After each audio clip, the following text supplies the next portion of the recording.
Welcome to the Art Against Mental Illness podcast. My name is Alex Lovelace and this is my podcast about the healing powers of art for artists, art lovers, the art curious and anyone with an interest in mental health and well-being. Calmness of mind does not mean you should stop your activity. Real calmness should be found in the activity itself. We say it is easy to have calmness in inactivity.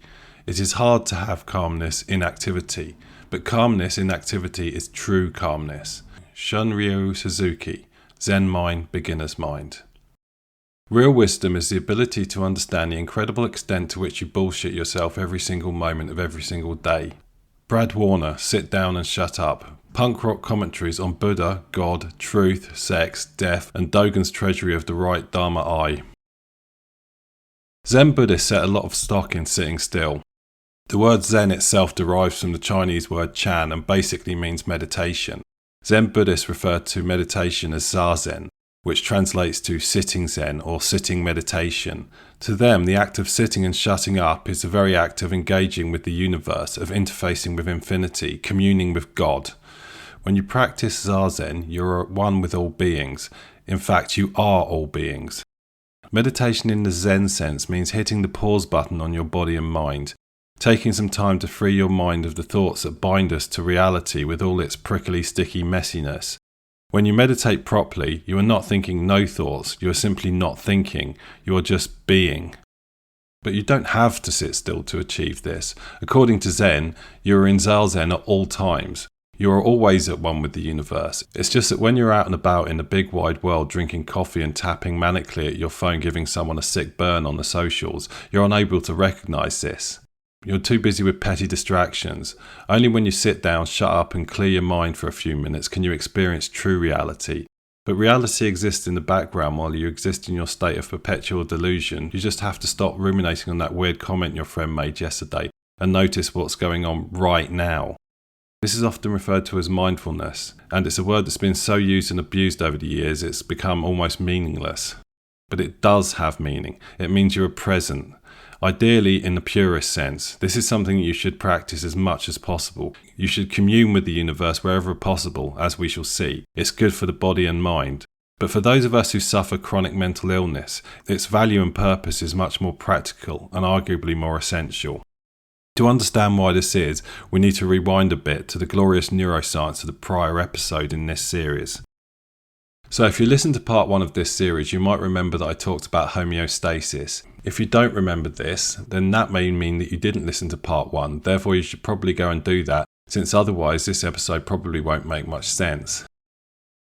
So, homeostasis is the concept of a system being in equilibrium, the system in this case being your nervous system, and by extension, your body, the whole of you. I've talked about the fact that when you are suffering from mental illness, such as chronic anxiety and depression, your nervous system has got stuck in a panic state that I refer to as bad homeostasis. Perhaps I made this sound like this means you're in a state where your body cannot achieve equilibrium, but this is not the case. You're in equilibrium, just an undesirable one. You see, your nervous system doesn't really have a preferred state. It just cares that its state is appropriate for the environment. It takes its cue from what your senses perceive about the environment and what those signals mean, and what they might mean for your future state. The brain is essentially a prediction machine, and this is a concept that I'm going to return to a lot in the future.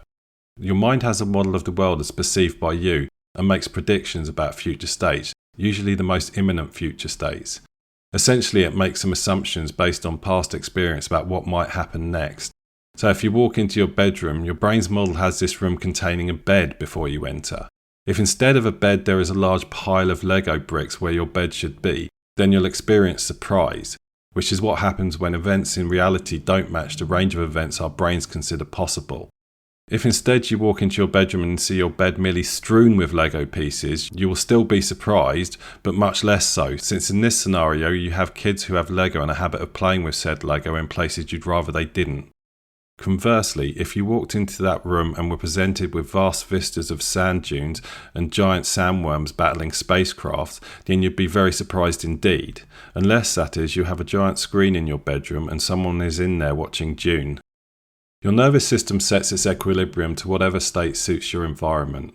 If you live in a war zone, your nervous system is likely to be permanently in fight or flight mode, since you could encounter guns and bombs and any number of other nasty things at any moment. If you're sitting on your sofa binge-watching episodes of The Joy of Painting with Bob Ross with his soothing tones and strangely alluring afro, then your nervous system will be in rest and digest mode.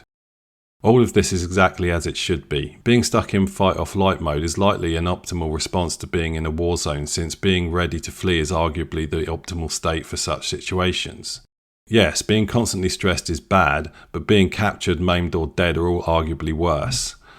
The problem arises when the inverse happens. Attempting to loaf on your sofa, you find that Bob Ross's soothing tones do nothing to calm your brain, because your brain is not thinking about oil paintings. It's obsessing about that snarky email you were sent yesterday. You're fidgety, biting your nails, looking through the TV and have a knot in your stomach. You're in fight or flight mode, and now come to think of it, you've been that way for a while now. When was the last time you were actually able to sit in front of the TV and relax? Your nervous system has found an equilibrium that is inappropriate for your surroundings. This problem arises because all reactions to all situations happen in your head. You don't have to be afraid of the tiger salivating in your general direction, but it's helpful to be so. Your nervous system has a deep-seated understanding that this is bad, even when the tiger is at the other side of some sturdy bars. Not being afraid is the bad thing. But maybe you're a tiger tamer, and you're not afraid. That confidence may or may not be founded in reality, but one way or the other you're not stressed in a situation where perhaps you should be. It's all in your head. You see, your nervous system responds to how you perceive the environment, which is not always a realistic or even vaguely appropriate perception. Therefore, while you sit obsessing about that job interview that's 4 days away, your nervous system earnestly responds to your trepidation by triggering fight or flight. Not in 5 days' time, but now, while Bob is putting some detailing on that tree. It doesn't care that there's no tiger. The fear is real because you think it's real. Therefore, your nervous system responds accordingly, increasing your levels of adrenaline, noradrenaline and cortisol, and you feel wired and worried. Bob Ross fades into the background while you sit and fret and doom scroll to take your mind off it. As I said in the last episode, anxiety begets anxiety, and once your body gets in that state, if you don't remove the perceived threat, in this case the ruminations, then it will stay in stress mode and likely find some more stuff to worry about. So unless you're in the war zone or confronted with the giant salivating feline, then the solution to your problem resides in your head. In short, you've got to stop thinking the bad thoughts. Easy, right? Well, if it were, you wouldn't be staring at the ceiling at 5 a.m. thinking them, would you? But this is where the mindfulness comes back into play, and by extension, you guessed it, art. Let me paint another picture for you. A forest or bushfire is burning its way to a town, increasing in intensity as it finds more fuel and creating desolation in its wake. Frantic fire crews turn up, and some of them go to dump water at the advancing front. Another group heads a few miles towards the town. Here they start clearing the trees and foliage in a line parallel to the advancing fire. They might even use fire to do this. Why? Well, you're probably aware that this is a fire break. They create a strip of land free of flammable material wide enough so that no flames can cross it, so that when the fire reaches it, it cannot advance, and hopefully peters out. Maybe the fire makes it across, but you slow it down for a while, calm it down a bit by starving it of fuel, and it gives the firefighters a chance to make another fire break, which will slow it down further. If you do this enough, you're hopefully able to stop the fire entirely. The flames are your anxious thoughts, and the firebreak is some activity that creates a gap in the path of these thoughts, which stops them dead in their tracks. Doing so once will help a little, but doing so regularly could stop the surge entirely. To extend the analogy, medicines such as antidepressants, which we spoke about in the last episode, are like the fire crews with the water hoses on the front line of the blaze. They hold anxiety at bay so you can do what's needed, in this case create some more fire breaks. And what are some good ways to create those fire breaks? Meditation, mindfulness, and creativity. I can hear you breathe an audible sigh of relief as I finally get to the point. A full explanation of what mindfulness is and how to achieve it is outside the scope of this particular discussion, but here's a quick recap.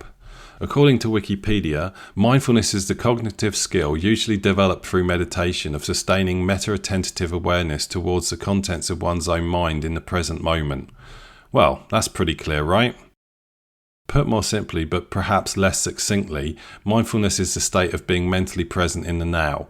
This involves progressively disassociating your mind's processes from the thoughts within. This sounds a bit contradictory, since it seems to most of us that our minds and our thoughts are the same thing. But most of what happens in our brains and body happens without us noticing. For example, you fled from the tiger before you even had time to consider your predicament. Thoughts are just one facet of human cognition. Therefore, it's not so bizarre to consider relegating these thoughts to the cheap seats and watching the real game unencumbered. The best known approach for achieving this is via meditation, which usually involves sitting still and focusing on something specific, commonly your breath or perhaps a meaningless phrase, sometimes called a mantra. But there are other ways to achieve this, for example using apps like Headspace, having another person guide you through it, and yoga. Mindfulness has its roots in Buddhist and Hindu traditions, but there's a whole industry that's sprung up around it now that's saturated with chances and charlatans, to the point where psychologist Thomas Joyner is quoted as suggesting that mindfulness meditation has been corrupted for commercial gain by self-help celebrities, and suggests that it encourages unhealthy, narcissistic and self-obsessed mindsets, while American clinical psychologist Jeremy Safran dubbed it "muck mindfulness." However, the effectiveness of mindfulness has a long history of research, some more robust than others, but the general consensus seems to be that it is an effective means of managing a large spectrum of psychological conditions. Neurological studies have indicated that over time it can actually change the structure of the brain, suggesting that grey matter concentrations in the brain region that regulate emotion, self-referential processing, learning and memory processes have shown changes in density. Some studies suggest that the regular practice of mindfulness-focused activities increases mindfulness in general, meaning that you're more mindful when participating in any other activity. And it's been found to be very effective in the treatment of ruminant thoughts and consistent anxiety. Not only does it provide the firebreak effect that I've described, but the overall effect can make it easier to combat these types of thoughts at any other time. Once you cut off those unhelpful thoughts, you starve them of fuel. Your nervous system can start dialing back its panic response. Less of the fight or flight neurochemicals are released, such as adrenaline and cortisol, and more of the rest and digest neurochemicals such as serotonin and GABA are released. You might slip back into your anxious state soon after the mindful activity, but as you regularly repeat it, like our repeated fire breaks, you start to find those thoughts lowering in volume and frequency. This is the process of your nervous system finding a more appropriate equilibrium. Since it was the unhelpful thoughts that were causing you to be stuck in fight or flight mode, discontinuing them allows you to exit that state. Your nervous system finds a new equilibrium in a calmer state. Good homeostasis. I've practiced meditation on and off for a couple of decades now, and have certainly felt the benefits in terms of recognizing unhelpful thoughts and shooing them away. But with a family, work, chores, social life and all the other fun stuff we pass our time with, finding time, space and peace to meditate can be troublesome. If you can combine mindfulness with other activities that help you create a state of focus and calm, then mindful states can often be easier to achieve. When I started making art again more seriously around 7 years ago, I found even less time for mindfulness. However, once I'd found my groove in the creative realm, I started to notice that I was achieving states of focus when in front of my easel that resembled meditation, and it left me feeling similarly relaxed and balanced. Time would fall away and thoughts would seem to stop. I would be making decisions, applying techniques, adjusting, improving, but all without seeming to notice doing so, and without thinking about anything else either. I seemed to be in autopilot. This is very common with creatives and adjacent practices like musicians. You'll hear a writer saying something like, "The words just seem to flow through me, like I was just a conduit." This is what mindfulness is, being present or perhaps just being, and I've talked about it before.